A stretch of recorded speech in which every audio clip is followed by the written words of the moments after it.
Wie schreibe ich eigentlich einen Bericht? In unserem Video erfährst du, was die W-Fragen sind und wie du deinen Bericht am besten aufbaust. Berichte gibt es in den unterschiedlichsten Formen. Du kennst wahrscheinlich den klassischen Zeitungsbericht, den Reisebericht oder den Praktikumsbericht.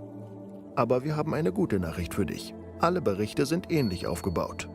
Ein Bericht ist nichts anderes als ein sachlicher Text, der eine Handlung oder ein Geschehen darstellt, zum Beispiel einen Autounfall. Ziel deines Berichts ist es, den Leser knapp und objektiv über das Thema zu informieren. Objektiv bedeutet, dass du deine eigene Meinung in einem Bericht nicht äußerst. Einen Bericht zu schreiben ist gar nicht so schwer, wenn du dich an ein paar Regeln hältst. Dabei schlüpfst du sozusagen in die Rolle des Reporters einer Zeitung. Die Leser wollen durch deinen Bericht alles Wichtige zu dem Thema erfahren. Wie viele Aufsätze ist auch der Bericht in eine Einleitung, einen Hauptteil und einen Schluss gegliedert. In deinem Bericht beantwortest du insgesamt 7 W-Fragen. Und zwar: wer, wo, wann, was, wie, warum und welche Folge. Schauen wir uns die W-Fragen für deine Einleitung etwas genauer an. Stell dir vor, du schreibst einen Bericht über einen Ladendiebstahl. Dann könnte deine Einleitung lauten: Am Montagvormittag, den 1. Februar 2020, ereignete sich gegen 9 Uhr im Supermarkt Spar-dich-reich in der Neuburger Goethestraße ein Ladendiebstahl. 2 Männer im Alter von 18 und 21 Jahren konnten vom Ladendetektiv beim Diebstahl von Zigarettenschachteln gefasst werden.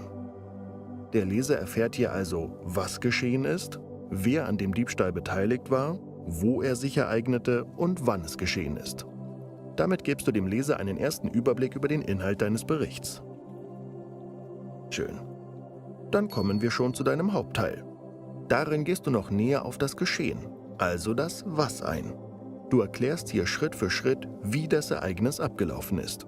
In unserem Beispiel würdest du also erklären, wie die Männer die Zigarettenschachteln stehlen und wie der Ladendetektiv die beiden überführen konnte. Interessant ist außerdem, warum die Beteiligten so gehandelt haben. Super. Damit bist du schon fast fertig mit deinem Bericht. Jetzt fehlt nur noch der Schluss. Darin beantwortest du die letzte W-Frage nach den Folgen des Ereignisses. In einem Unfallbericht würdest du nun zum Beispiel schreiben, welcher Schaden durch den Unfall entstanden ist. Aber auch in unserem Beispiel mit dem Ladendiebstahl kannst du darauf eingehen, welche Strafe die beiden Männer erhalten haben. Sehr gut. Zum Schluss haben wir noch ein paar hilfreiche Tipps für dich. Die ersten 6 W-Fragen kannst du dir mit folgendem Reim merken. Wer hat wo und wann, was und wie, warum getan? Deinen Bericht schreibst du außerdem in der ersten Vergangenheit. Zum Beispiel: Die Männer betraten den Laden. Wenn andere Ereignisse noch weiter zurückliegen, nutzt du die dritte Vergangenheit. Zum Beispiel: In der letzten Woche hatte es vermehrt Einbrüche gegeben. Und schließlich solltest du auch auf eine sachliche Sprache achten. Das bedeutet, dass Umgangssprache wie zum Beispiel „voll krass“ nicht in deinen Bericht gehört. Eine sachliche Sprache ist auch für eine Stellungnahme wichtig. Wenn du dich darin noch nicht fit fühlst, schau dir jetzt am besten noch unser Video zur Stellungnahme an. Also dann, bis gleich.